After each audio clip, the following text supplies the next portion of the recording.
What's up, guys? For Mr. Flex here. I wanted to do a quick review on AEW Fight for Fallen this week that just went off the air an hour ago. And first up, you had Cody Rhodes taking on Sonny Kiss in a TNT Championship match. He put his TNT title on the line for another open challenge match. And this match right here. Um, a lot of Sonny Kiss. He had a lot of the offense in this match. Cody, you kind of see they had Ron Anderson was talking to him, telling him to basically get his head in the game, and it was a decent opener. It was okay for what it was. It was pretty good. Sonny Kiss had a lot of offense in here, busted out a lot of good moves on Cody Rhodes. Cody Rhodes, you can kind of see, and he's done this in quite a few of his title defenses where he pulled the ring ropes or he's done something really crazy here. But it backfired in this match though because Sonny Kids actually tossed him towards where the ring rope was. He did a lot of high flying moves on Cody Rhodes in this matchup, and Cody ended up winning with the crossroads. Um, It kind of came a little out of nowhere and picked up the victory and retained the team championship. It's going to be defended about again, of course, next week. But this is probably um, maybe one of the first times in a while that Sonny Kiss was in a match by himself on AEW Dynamite. We've seen him a lot on AEW Dark, but I don't watch AEW Dark, but mostly he's on that show. He's been teaming with Joey Janela in recent weeks. In fact, they teamed together just last week doing night two of Fighter Fest. Yeah, so this is the first time he was really in a singles match in a while on Dynamite here. But, like I said, he really busted out a lot of big moves. Hurricanrana, body, that type of stuff, including this matchup here. So it was definitely a really good opener.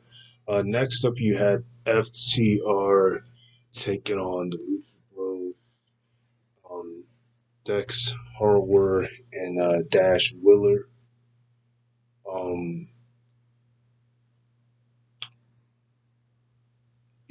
this match right here, it, it was a decent match. It was pretty good, for it to be the first time they squared off together in just a simple tag match.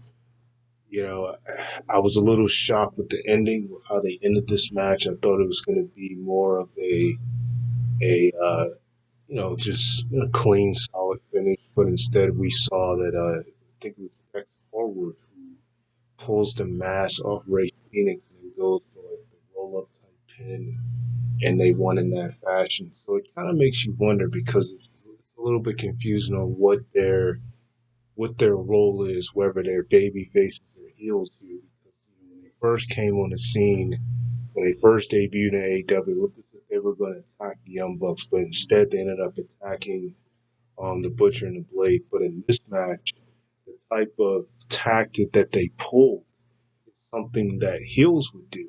And, the Lucha Bros are technically supposed to be the heels in this case because they were the ones who came back and attacked FTR and everybody teaming up with the Butcher and the Blade, and they won the Fatal Four Way, the 8-man tag match last week at Fighter Fest Night 2. So the one thing that kind of just um, gets me with this whole thing with them is you just kind of wonder who is really what their role is, if they're supposed to be faces or they're supposed to be heels. I don't really know because you got it where they're beefing with the Young Bucks and the Elite on one end, but then on the other end, they you got this thing where the side feuds with the Richmond Blade and the Lucha Bros and things like that.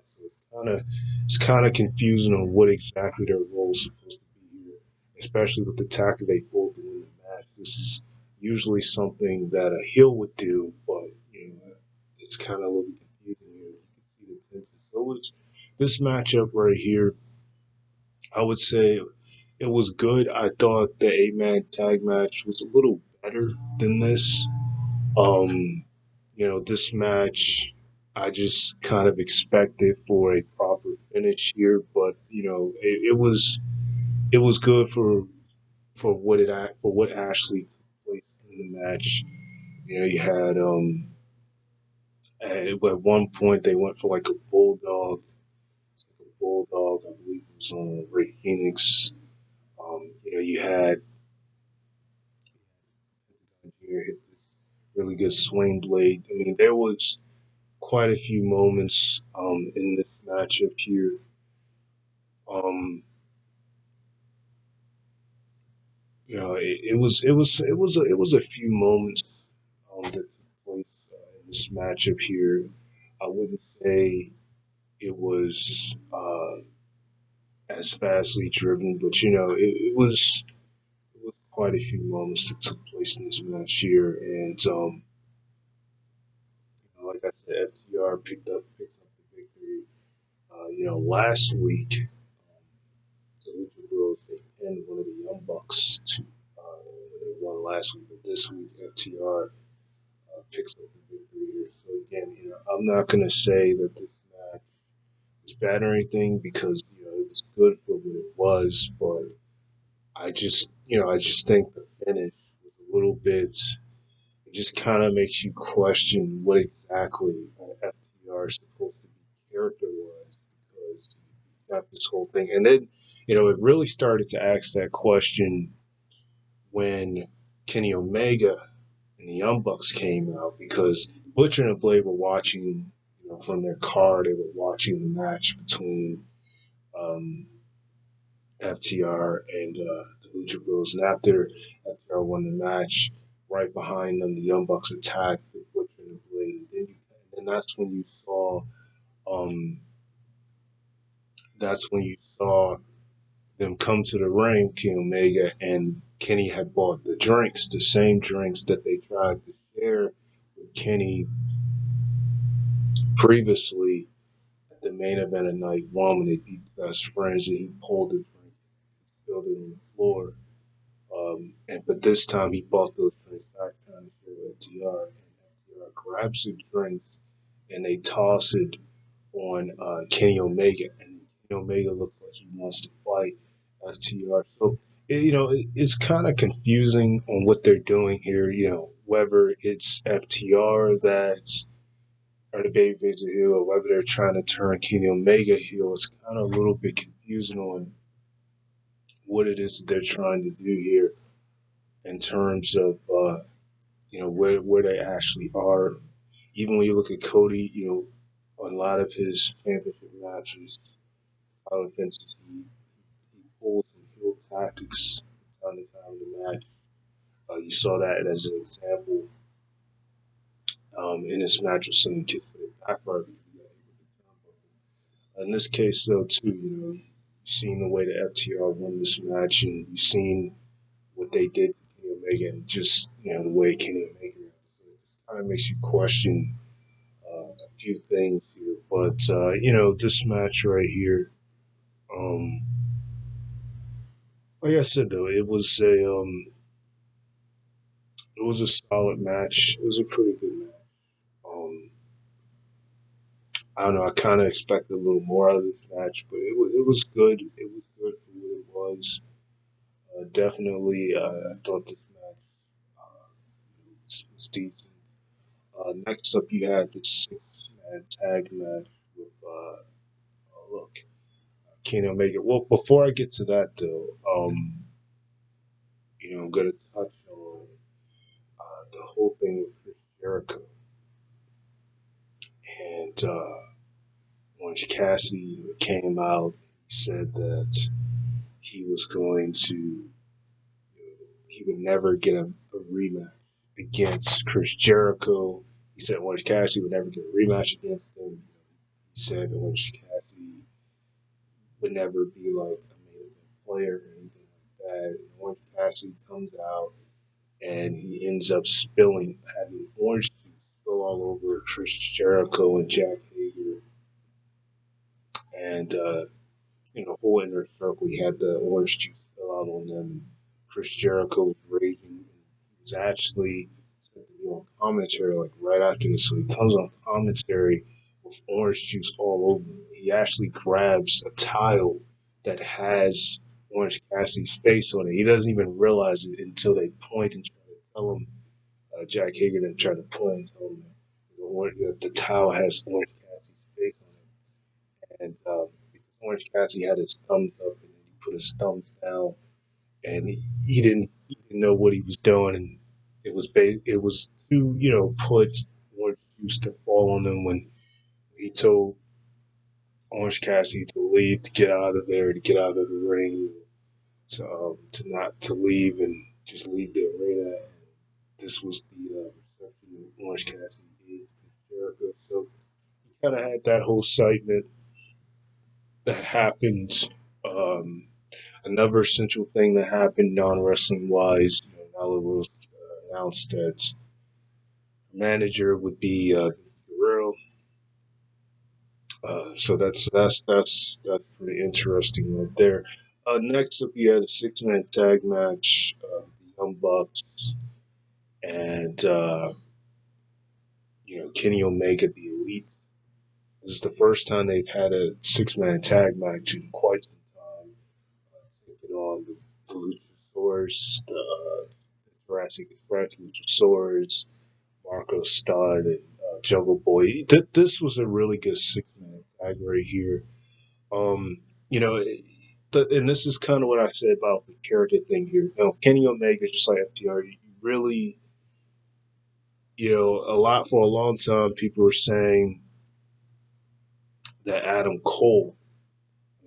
sorry, Adam Page should be the one to turn heel on Kenny Omega, and they hinted signs at that in the early stages of them teaming up, but in this match right here, and then also what we've seen earlier with FTR, it could be an argument made that Kenny Omega could eventually be turning heel, and I don't know if he is or isn't, but just with the aggression he had in this match, just also the way he was, and some other matches, on what he did early in the night, it kind of could hit that maybe Kenny Omega is having a change in character, just from what I've seen from him. He looked really aggressive in this match, more than usual here. Hit a lot of V triggers on Jungle Boy. Actually, he ended up hitting three at one point. To Jungle Boy, to to Jungle Boy, to Luchasaurus, and to Marco Stunt, and he actually pinned Marco Stunt to get the victory with the One Wing Angel. And Marco Stunt, though, he still gave it a good fight. At one point, they tossed him towards Kenny. They hit it was like a Hurricane Rana. So there was a Canadian Destroyer that took place at one point in this match. They tend to do those a lot in certain matches, but it was a lot that took place pretty aggressive in certain ways with this matchup right here. And of course, the Young Bucks, Matt and Nick Jackson hit some just some crazy super kicks on Marco Stunt and on Jurassic Express here. But take nothing away from the Jurassic Express. They definitely took it to the limit with the Elite in this 6-man tag match. So it just it's kind of weird because he's teaming with Adam Page, but then they announced like next week, and I know that teams can have individual matches, single matches, and stuff like that where they don't always team together. They have their single matches, but it's just kind of weird though. When you look at how he was in the 6 man tag with the Young Bucks this week, and the next week Adam Page is going to be in a singles match. Um, you know, but it's kind of weird, when you look at how it's just kind of weird when you look at what they're doing with the elite here, specifically with Adam and Kenny Omega. That's why I said on my previous video, I wonder when they're going to eventually drop the belt. But Kenny, I think there could be. I think with all the talk about Adam Page being the one to turn heel, I think Kenny Omega. There's an argument that could be made that he could be turning at some point. But then again, I don't know. But that's just my observation on just Kenny in this matchup right here. Because like I said, it was just a lot of aggression in this match. Just um, so many really big moves. So many really good spots here in this matchup here. So you know, yeah. So this was the 6 man tag match. Just a really awesome matchup right here. 6 man tag match here. Next up, you had the uh, the Nightmare Collective, Brandy Rose. I can't even think of her name. Sorry. I'm not gonna say too much about this match. This was pretty much a squash tag match. I don't even know the people who did the names. Um, I mean, they said it, but it didn't stick with me. Um, Here's what I'll say. Um, you know, I don't watch AEW Dark as I said earlier, but it looks as though Brandy Rose has improved in the ring from her previous time in the ring. They announced in commentary that she was actually 3-0. The team is like 3-0 as a team partner. So it looks as though Brandy Rose has improved in the ring. So that is one positive that I would say about this matchup right here. It looks like Brandy Rose is actually getting pretty better in the ring compared to at first. That's a good thing right there. But I don't really have much to say about this match, but you know, other than the fact that it's the first time I've seen Brandy Rose wrestling Dynamite in quite some time. Because mostly she's been kind of announcing her husband's Cody matches. You watch him or Dustin at ringside. So it's the first time I've seen that in a while. So that's all I have to say there. Next up, you had the main event. So then you had Brian Cage taking on John Moxley for the AEW World Championship. Um, Again, another match that I wasn't really a fan of the finish. Same way how I wasn't really a fan of the finish of FTR and Lucha Bros. This is kind of the same way how I wasn't, really a fan of the finish with this match either. This is another match where um, it was solid. It was a solid main event. Um, Brian Cage actually kicked out of the Paradigm Shift. I don't know if this. I think this may have been the first time someone has kicked out of the Paradigm Shift, but then again, uh, maybe not. Maybe because thinking back with this match he had with Chris Jericho, Revolution, Chris Jericho. Hmm, I don't know. They didn't say no commentary, so they had nothing. He kicked out of the Paradigm Shift. He was a lot of decent reversals. He actually did a suplex on John Moxley in the chair. At one point, he did a suplex on near where the apron was. John Moxley tried to put him in that spot. He reversed and countered and ended up putting him in that spot.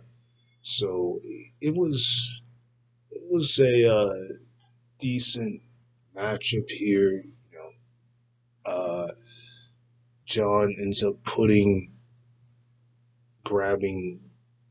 Brian Cage's arm because he said prior to the match in the promo that he was going to target Brian Cage's arm, and they even announced on commentary how Brian Cage was his return had actually been delayed, and this is well documented because of his torn bicep. So he was injured for quite a few months, and that's why his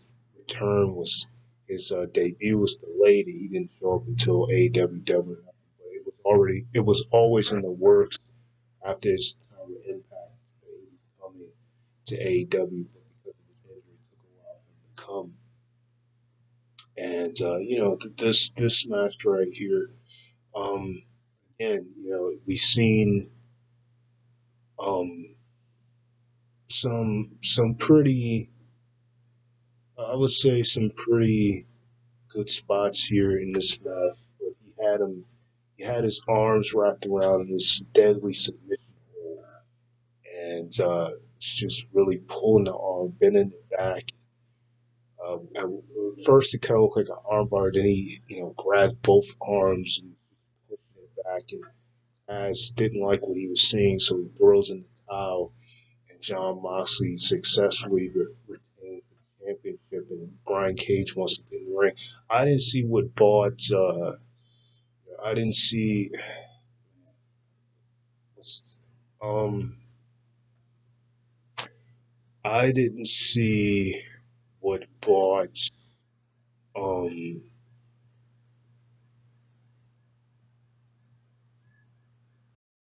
I didn't see what brought Derby Allen and to the ring. I missed that part, but I saw that he was in the ring when Brian Cage was trying to get back, and Taz was holding him back because obviously wasn't a fan of Taz throwing in the towel here.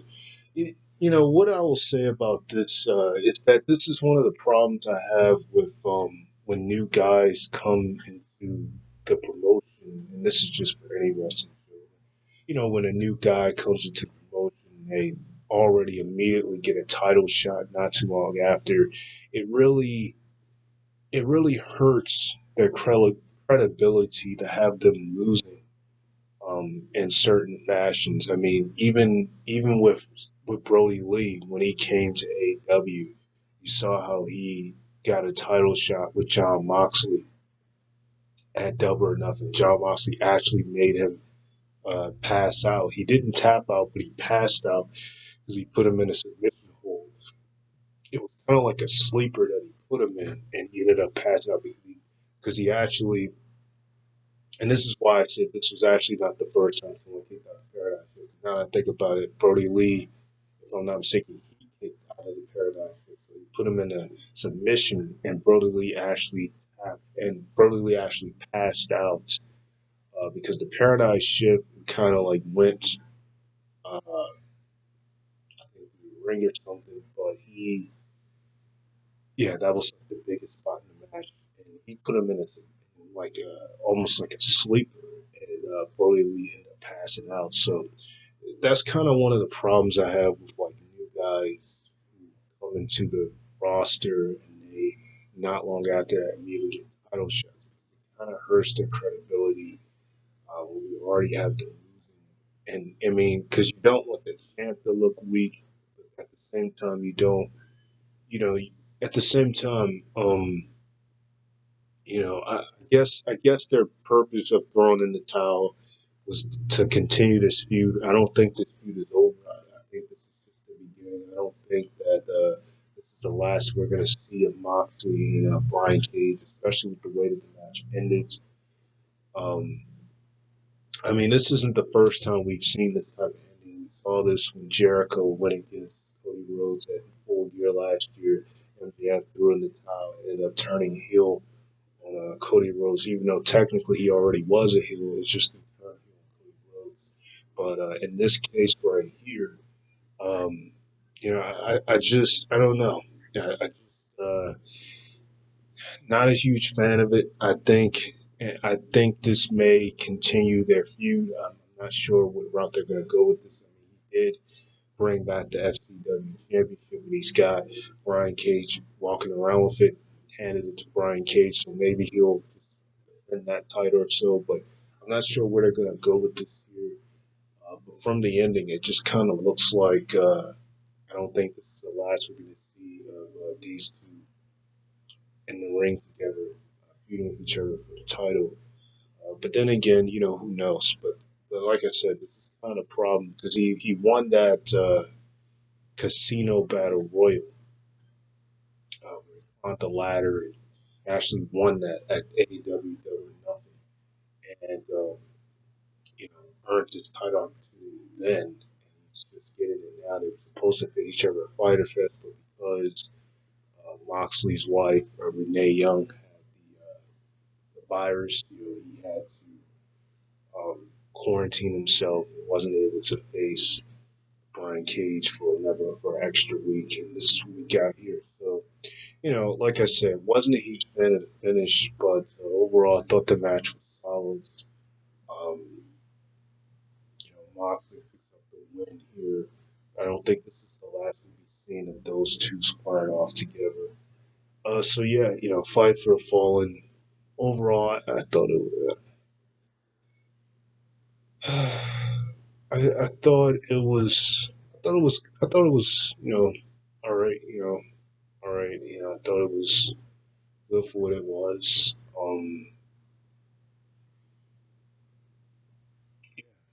I thought it was good for what it was. Now, if you were to compare it to last year's Fight for the Fallen, then you can make an argument that last year's Fight for the Fallen was slightly better than this. But yeah, I thought this one here was it was good. It was good for what they put on it.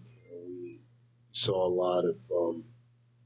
I thought the opening match was Cody Rhodes was good. I thought the tag match was a really amazing match there. Um,